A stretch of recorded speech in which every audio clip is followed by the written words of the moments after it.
नमस्कार दोस्तों, आप सभी का स्वागत है हमारे YouTube channel BCS basic physics में।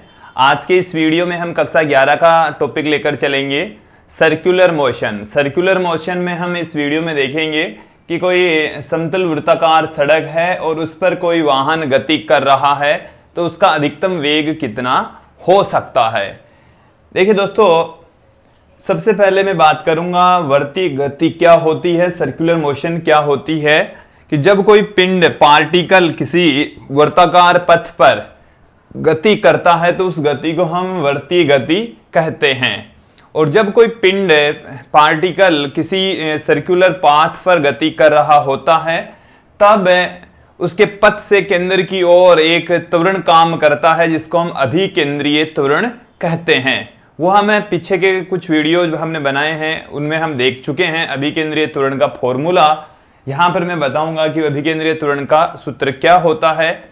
इसके साथ में परिधि से केंद्र की ओर एक बल भी काम करता है, जिसको हम अभिकेंद्रीय बल कहते हैं दोस्तों। तो यहां पर जो सर्कुलर मोशन है, सर्कुलर मोशन के लिए जरूरी है कि वर्त की परिधि से केंद्र की ओर एक बल काम करे, जिसको हम कहते हैं अभिकेंद्रीय बल। हम जानते हैं, पहले मैं आपको थोड़ा सा अवगत करवा रहा हूं वर्तीय गति के बारे में। देखिए दोस्तों, क्या जानते हैं, अभिकेंद्रीय त्वरण। अभिकेंद्रीय त्वरण को हम AC से लिखेंगे, AC से रिप्रेजेंट किया जाता है। होता क्या है वो देखिए, AC से हम लिखेंगे v² अपॉन में r से पुट किया जाता है, जहां पर v जो पार्टिकल है उसकी वेलोसिटी है और r उस सर्कुलर पाथ की रेडियस है। एक बार फिर से समझ लेंगे कि r त्रिज्या के वृत्ताकार पथ पर कोई पिंड v वेग से जब गति करता है तो उसका जो अभिकेंद्रीय त्वरण होता है वो v² r से लिखा जाता है। इसी प्रकार हम बात करेंगे अभिकेंद्रीय बल की। तो अभिकेंद्रीय बल क्या होता है? अभिकेंद्रीय बल को हम सेंट्रीपिटल फोर्स कहते हैं, जो कि वृत्त की जो परिधि है उससे वृत्त के केंद्र की ओर लगता है। FC से रिप्रेजेंट करते हैं, M इंटू AC से लिखा जाता है। AC की वैल्यू हमारे पास में है, M पढ़ाई है तो M v² r, ये अभिकेंद्रीय बल का फॉर्मूला है दोस्तों। तो ये समझ लेंगे कि जब कोई पिंड या पार्टिकल सर्कुलर पाथ पर गति करता है तो उस पर एक परिधि से केंद्र की ओर बल का लगना जरूरी है, जिसको हम अभिकेंद्रीय बल कहते हैं। ये जो अभिकेंद्रीय बल है जब काम करता है तो ही पिंड या पार्टिकल है वो वृत्ताकार पथ पर सर्कुलर पाथ पर गति करेगा दोस्तों। तो देखिए यहां पर जब कोई वाहन समतल वृत्ताकार सड़क पर अपनी गति करेगा तो उस स्थिति के अंदर जो सर्कुलर पाथ पर घुमाने वाला जो बल है वो अभिकेंद्रीय बल घर्षण बल के रूप में कार्य करता है दोस्तों। तो मैं यहां पर एक सर्कुलर पाथ का निर्माण कर रहा हूं। समतल वृत्ताकार पथ है, जैसे ये हमारे पास में कोई समतल वृत्ताकार सड़क है और इस समतल वृत्ताकार सड़क की जो रेडियस है, इस समतल वृत्ताकार सड़क की, वो है हमारे पास में स्मॉल r के तुल्य। जो सड़क है उसका वृत्ताकार भाग है उसका एक, और उसकी जो रेडियस है दोस्तों वो है स्मॉल r के तुल्य। यहां पर हमारे पास में कोई कार है, कार ले लीजिए, वाहन ले लीजिए, और उस वाहन की गति के बारे में हम यहां पर देख रहे हैं। देखिए दोस्तों, जो कार है वो इस तरीके से चल रही है, वर्ताकार सड़क पर इस तरीके से गति कर रही है। सड़क और कार के टायरों के मध्य घर्षण बल भी यहां पर काम कर रहा है दोस्तों। तो ये इसमें ये कार सामने से आ रही है दोस्तों। इस तरीके से हम सर्कुलर पाथ पर जो कार है या वाहन है उसकी गति को दिखा सकते हैं। यहां पर आप देखेंगे कि जो कार है उसका द्रव्यमान हम कंसीडर कर लेते हैं, उसकी वेलोसिटी भी हम यहां पर कंसीडर कर लेंगे कि माना स्मॉल m द्रव्यमान का कोई वाहन, स्मॉल m द्रव्यमान का कोई वाहन यहां पर कार ले सकते हैं, वाहन स्मॉल आर त्रिज्या के वृत्ताकार पथ पर स्मॉल v वेग से गतिशील है। स्मॉल v वेग से गतिशील है। हम यहां पर एक चीज और कंसीडर कर रहे हैं कि वाहन के जो टायर हैं और सड़क, उन दोनों के बीच में जो घर्षण गुणांक है वो है μs या म्यू ले सकते हैं आप। वाहन के टायर एवं सड़क के बीच जो घर्षण गुणांक है दोस्तों, वो हम कंसीडर कर लेते हैं। घर्षण गुणांक है, हम मान लेते हैं म्यू है, या μs भी आप ले सकते हैं। μs है दोस्तों, ये हमने कंसीडर कर लिया है। एक बार आप ऐसे समझेंगे कि यदि समतल सड़क इस तरीके से है तो जो वाहन है वो इस तरीके से घूमकर आ रहा है, ऐसे घूमकर जा रहा है। तो दोस्तों जब इस तरीके से वाहन घूमता है तो ये जो अपने दिशा लगातार बदलता है, अभिकेंद्रीय बल की वजह से ही अपनी दिशा है वो लगातार चेंज करेगा। तो ये जो अभिकेंद्रीय बल है वो लगता है अंदर की ओर। अभिकेंद्रीय बल किधर काम करेगा दोस्तों? अंदर की ओर काम करेगा, और वो यहां पर घर्षण के रूप में कार्य करता है। क्योंकि ये तो जो कार है वो अपनी मुड़ रही है अपनी दिशा से, तो इसके ऊपर वो जिस दिशा में ये गति करती है उसी दिशा में ही ये गति करना चाहती है, उसी दिशा में ही ये गतिशील रहना चाहती है। लेकिन जो घर्षण बल अंदर की ओर काम करता है, तत्पश्चात ये अंदर की ओर मुड़ती चली जाती है, सर्कुलर पाथ पर गति करेगी। लेकिन एक स्थिति ऐसी आती है कि यदि इस कार या वाहन का वेलोसिटी बहुत ज्यादा है, घर्षण बल से भी ज्यादा हो जाता है, घर्षण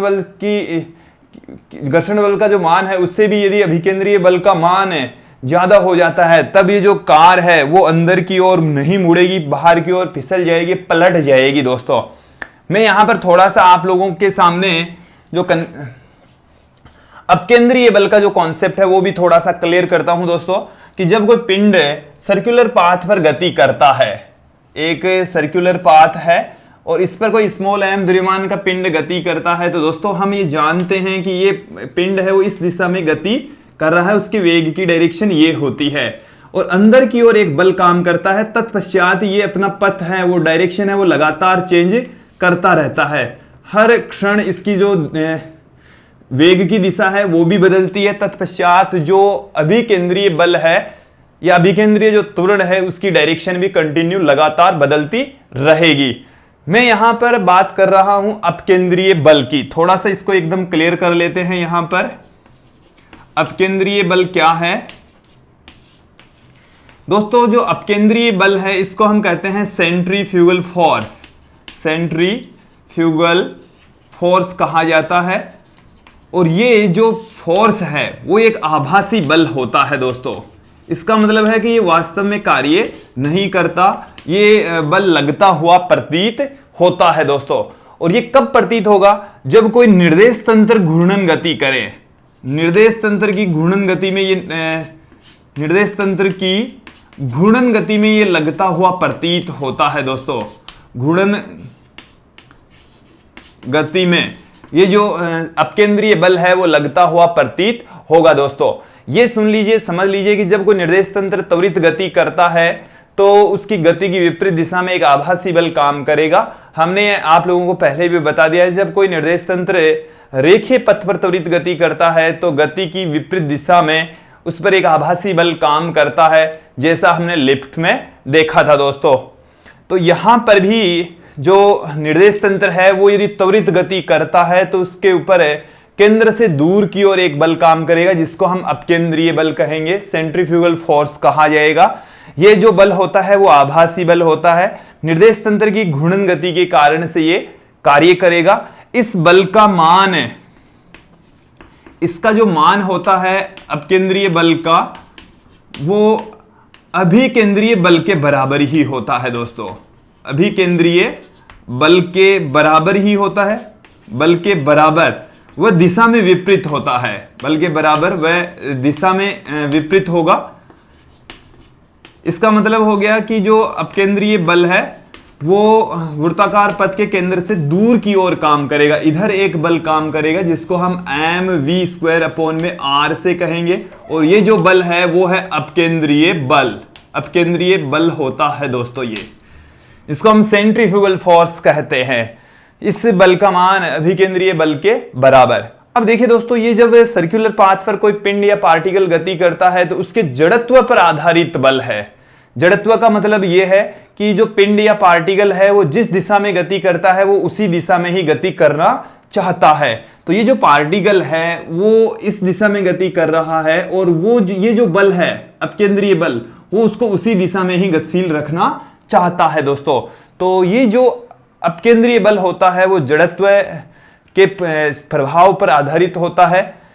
इसका मान अभिकेंद्रीय बल के बराबर होता है। आभासी बल होता है, निर्देश तंत्र की घूर्णन गति के कारण यह लगता है। मैं यहां पर आप लोगों को थोड़ा सा समझा दूं, बता दूं कि ये जो कार है इसके ऊपर कौन कौन से कार इस तरीके से हैं। एक इसके ऊपर ठीक नीचे की ओर बल काम करता है जिसको हम गुरुत्वीय बल कहते हैं, mg के बराबर होगा।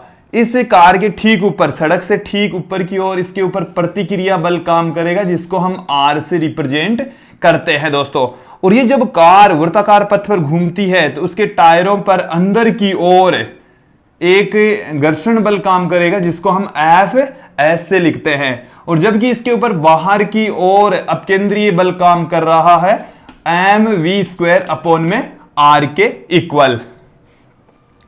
देखिए यहां पर ये जो r और mg है वो तो एक दूसरे को निरस्त कर देंगे।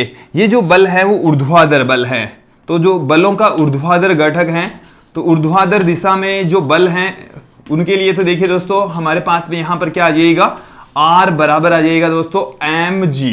r की जो वैल्यू है वो आ जाएगी mg के बराबर। फिर देखिए क्षैतिज दिशा में, क्षैतिज दिशा में क्या निकल कर आ रहा है। क्षैतिज दिशा वाला जो रिजल्ट है वो बहुत काम का रिजल्ट है। यहां पर आप देखेंगे क्षैतिज दिशा में क्या है कि क्षैतिज दिशा के अंदर देखिए दोस्तों ये जो वाहन है वो इस तरीके से घूम रहा है। जब ये इस तरीके से घूमता है तो बाहर की ओर तो काम कर रहा है अपकेंद्रीय बल mv² अपॉन में r, अंदर की ओर घर्षण बल काम कर रहा है। और जब ये सुरक्षित तभी रहेगा जब घर्षण बल अधिक हो, अपकेंद्रीय बल कम हो।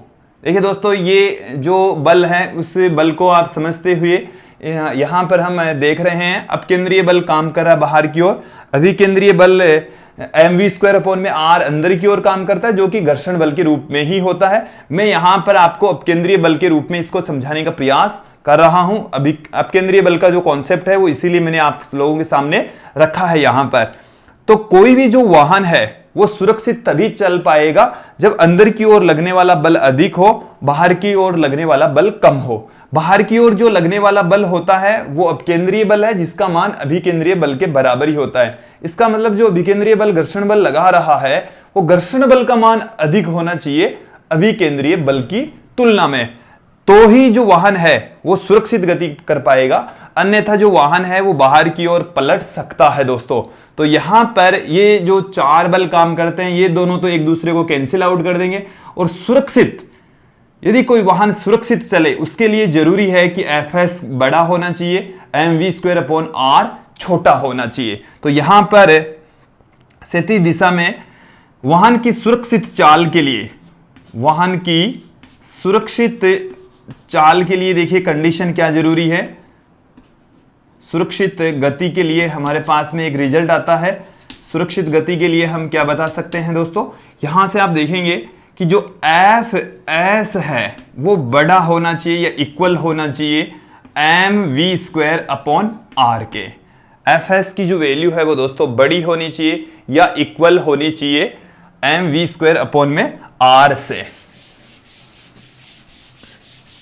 यहां पर आप अब देखेंगे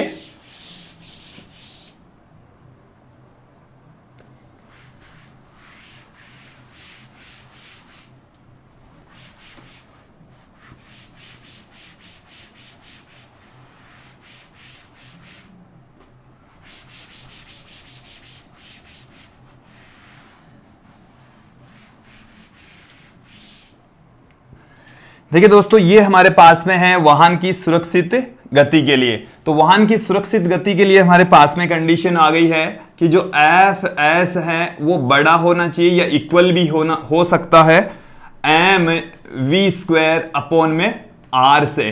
तो यहां से देखिए दोस्तों, एफ एस के स्थान पर हम क्या पुट कर सकते हैं, एफ एस है स्थितिक घर्षण बल। और वो देखिए दोस्तों, स्थितिक, जब वाहन गति कर रहा है फिर ये स्थितिक घर्षण बल क्यों काम कर रहा है, वाहन तो इस दिशा में गति कर रहा है और जो स्थितिक घर्षण बल है वो इसके टायरों के लंबवत, इधर जो गति इधर कर रही है उसके ठीक लंबवत दिशा में काम कर रहा है। जो वर्ताकार पथ है इस तरीके से इसके केंद्र की ओर ये घर्षण बल काम कर रहा है, ये वाला बल है एफ एस। और इस एफ एस की जो वैल्यू है एफ एस मैक्सिमम के रूप में हम पुट कर सकते हैं, इसको म्यू एस इंटू आर लिख सकते हैं। आर की जो वैल्यू है वो हमारे पास में है दोस्तों एम इंटू जी, तो mu S into M G के रूप में इसको पुट किया जा सकता है। तो यहां पर इसकी वैल्यू पुट कर देंगे, तो mu S M G greater than equal to M V square upon में आर, एम से एम कैंसिल हो गया, इस आर को इधर गुणा कर देंगे तो mu S R G greater than equal to V square. इसको हम इस तरीके से भी पुट कर सकते हैं, V square less than equal to mu S R G, और जो वी की वैल्यू है वो लेस देन इक्वल टू होनी चाहिए, वेग इससे कम ही होना चाहिए अंडर में म्यू आर जी से, कि जो वाहन है वो सुरक्षित चले।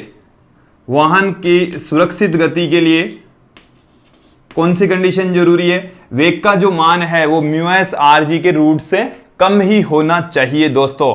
तो वाहन है जितना अच्छा, मतलब पलटने की संभावना न हो, इसलिए हमारे पास में जो वर्ताकार पथ है उसकी रेडियस अधिक होनी चाहिए और जो घर्षण गुणांक है टायरों के बीच में तथा सड़क के मध्य वो अधिक होना चाहिए। वाहन की सुरक्षित गति के लिए जो वेग है दोस्तों उसका फॉर्मूला हमारे पास में आ चुका है। वाहन की अधिकतम सुरक्षित गति क्या होगी, वाहन की अधिकतम जो सुरक्षित गति है वो इक्वल के निशान के इक्वल हो जाएगी। वाहन की अधिकतम सुरक्षित गति, अधिकतम सुरक्षित गति, अधिकतम सुरक्षित गति के लिए दोस्तों देखिए क्या करना पड़ता है कि यहां से ये तो है छोटे से छोटा मान, बड़ा अधिकतम मान जब हो सकता है जब यहां पर इक्वल का निशान आए। तो वेग का मान अंडर में म्यू एस आर जी के इक्वल जब होता है तो वाहन की अधिकतम ये सुरक्षित गति होती है दोस्तों। तो ये था हमारे पास में एक समतल वृत्ताकार सड़क है और उस पर किसी वाहन का अधिकतम वेग कितना हो सकता है। देखिए दोस्तों, एक्चुअल में क्या किया जाता है कि जो अभिकेंद्रीय बल है उसका मान बढ़ाने के लिए जो रोड होती है या जो सड़क होती है उसका एक हिस्सा, जो वृत्ताकार हिस्सा होता है उसका जो बाहरी भाग होता है वो थोड़ा सा ऊपर उठा दिया जाता है। बाहर से थोड़ा सा ऊपर उठा देंगे तो उसको हम बोलते हैं ढालू सड़क। ढालू सड़क या बंकित सड़क, बंकन रोड उसको बोला जाता है दोस्तों। तो बंकन रोड के ऊपर जो गाड़ी है वो इस तरीके से चल रही है तो थोड़ी सी अंदर की ओर लुढ़क जाएगी, अंदर की ओर लुढ़क जाएगी तो अभिकेंद्रीय बल अंदर की ओर पहले से इस रोड की बनावट की वजह से अंदर की ओर काम करने लग जाता है। पहले की तुलना में जो वाहन है वो ज्यादा सुरक्षित रहता है दोस्तों। हमने ये देखा है कि जब किसी वृत्ताकार सड़क पर कोई साइकिल चालक होता है वो अपनी साइकिल को या मोटरसाइकिल को सर्कुलर पाथ की त्रिज्या के अकॉर्डिंग, सर्कुलर पाथ के केंद्र के अनुदिश थोड़ा सा अपने आप को झुका लेता है। जैसे ये कोई साइकिल वाला है तो वो जब गति करेगा, मोटरसाइकिल वाला है वो इस तरीके से अपने को थोड़ा सा सर्कुलर पाथ की ओर झुका लेता है दोस्तों। तो साइकिल या मोटरसाइकिल वाला वृत्ताकार पथ पर गति करता है तो केंद्र की ओर थोड़ा सा झुका लेगा। इसी प्रकार से जब कोई एरोप्लेन किसी सर्कुलर पाथ पर मुड़ रहा होता है तो अपने पंख को, जैसे ये कोई एरोप्लेन है इस तरीके से उड़ रहा है तो वो अपने पंखों को इस तरीके से थोड़ा सा झुका लेता है दोस्तों।